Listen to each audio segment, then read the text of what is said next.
ela tem um objetivo principal: difundir resultados de pesquisas, né, e textos científicos de pesquisadores que estejam ligados a programas de pós-graduação do Brasil e do exterior, né, ligados sempre à temática de administração, economia, contabilidade, psicologia, e as áreas de comunicação e áreas afins, né, dentro desse espectro.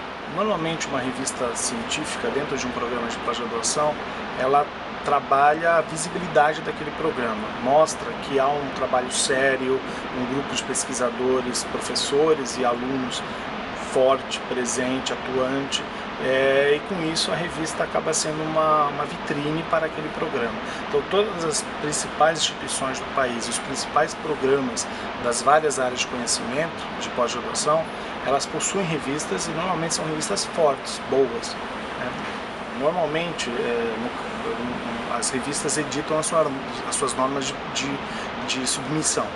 A ROC, no caso, ela tem a submissão totalmente eletrônica, é uma submissão automatizada pelo sistema disponibilizado pela editora Metodista.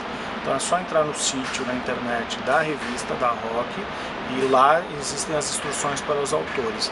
Normalmente segue-se as normas da ABNT e mais algumas adequações específicas da nossa revista. Mas sempre o autor é informado sobre todo o procedimento de submissão eletronicamente. A ROC, ela segue uma linha editorial, né, de aceitação de artigos, que na primeira etapa nós chamamos de manuscritos, mesmo não sendo digitalizados, mas nós tecnicamente chamamos de manuscritos, são aceitos de qualquer instituição de ensino no país ou no exterior, de pesquisadores, sêniores, júniores, de pessoas que estejam ligadas a programas de pós-graduação, como professores, estudantes, graduação, que às vezes o aluno está na graduação ou numa iniciação científica, mas ele tem ótimos trabalhos para apresentar.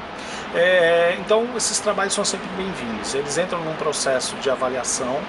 Esse processo de avaliação é feito, que a gente chama de duplo cego, ou seja, 2 avaliadores são convidados, externos à revista, são convidados para dar os seus pareceres. Eles não sabem quem são os autores desses textos e os autores não sabem quem são esses avaliadores, por isso que a gente chama de duplo cego. Okay?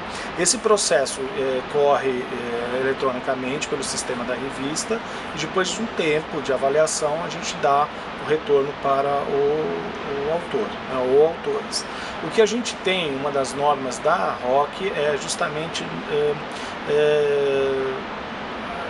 ter uma certa restrição a artigos da própria instituição, para evitar o que nós chamamos de endogenia. Então a revista ela tem uma restrição, ela pode publicar no máximo por ano 1 artigo ou 2 artigos internos, mas a gente evita a todo custo para evitar a endogenia. Por isso até que houve um dos motivos para acontecer essa requalização da ROC.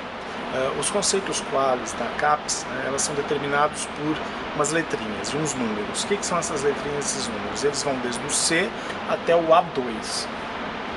E nesse meio campo nós temos B5, B4, B3, B2, B1 e o A2. Então nos extremos nós temos o A1 e o C. O C a gente diz que é uma revista que não está ainda classificada ou não pontua no jargão da área. Mas pode ser uma revista jovem, ou uma revista que foi descontinuada, ou uma revista que simplesmente aquela área de conhecimento não publicou. Então significa que ela pode ser excelente em outra área, em termos de qualis, mas numa determinada área os pesquisadores não se interessaram em publicar nela, então ela fica como C, apesar de muitas vezes ter fator de impacto e tudo mais. Então o C não pontua, o B5 pontua 10 pontos, o B4 20 pontos, o B3 30 pontos, o B2 50 pontos, o B1 60, o A2 80 pontos e o A1 100 pontos. Isso para o pesquisador e para o programa ao qual aquele pesquisador está ligado. Tá? Muito bem.